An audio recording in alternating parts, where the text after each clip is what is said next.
حملہ ایرانی شہر قم کی مسجد پر انتقام کا سرخ پرچم لہرا دیا گیا ہے۔ ناظرین، دنیا کی تباہی اب نوشتہ دیوار بن چکی ہے۔ تیسری عالمی جنگ کا آغاز ہو چکا ہے۔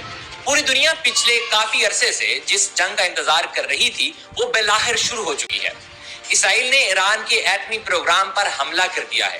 اسرائیل کے اس حملے کے بعد نہ صرف مشرق وسطیٰ بلکہ پوری دنیا پر جنگ کے بادل منڈرا رہے ہیں، کیونکہ اب یہ جنگ لازمی طور پر پوری دنیا میں پھیلے گی۔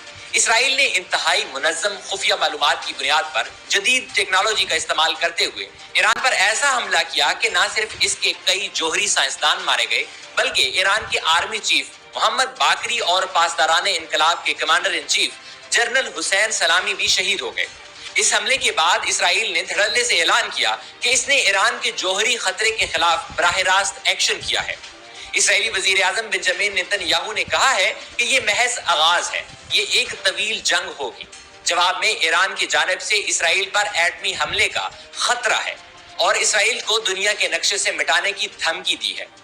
اس وقت ملین ڈالر سوال یہ ہے کہ کیا تیسری عالمی جنگ شروع ہو چکی ہے؟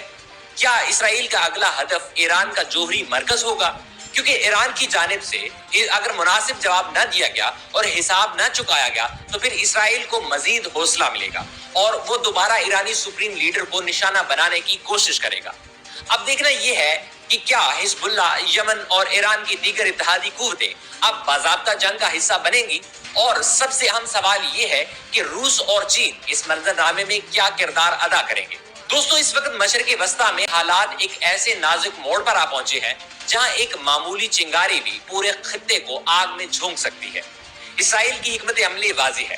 نیتن یاہو برملا اعلان کر چکے ہیں کہ وہ ایران کی فوجی اور جبری طاقت کو جڑ سے اکاڑ پھینکنا چاہتے ہیں، لیکن ایران کے لیے لمحہ فکریہ یہ ہے کہ اس کا دفاعی نظام مکمل طور پر ناکام ہو چکا ہے۔ ایرانی قیادت کی جڑوں میں یقیناً غدار بیٹھے ہیں، کیونکہ اگر ایسا نہ ہوتا تو پھر ایران کی حساس معلومات اسرائیل تک کیسے پہنچتی؟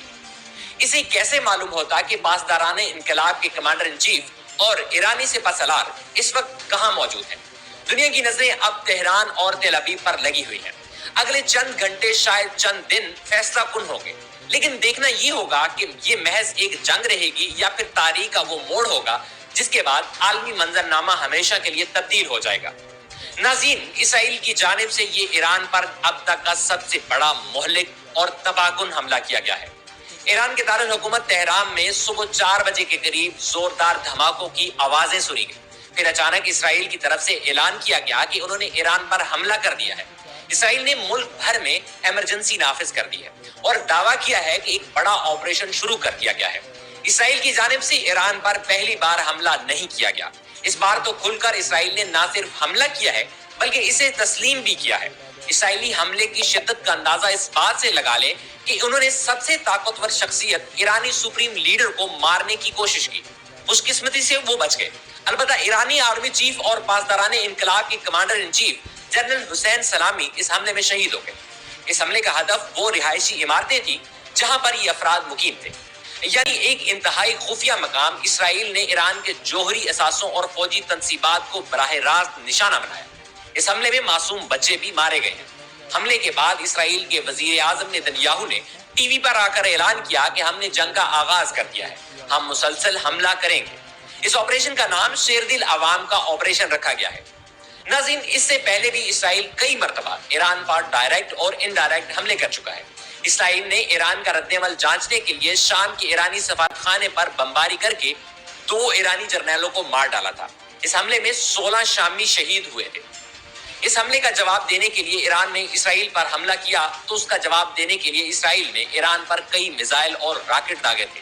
اس سے پہلے 3 مرتبہ اس طرف سے ایران پر ٹارگٹ حملے کیے گئے تھے۔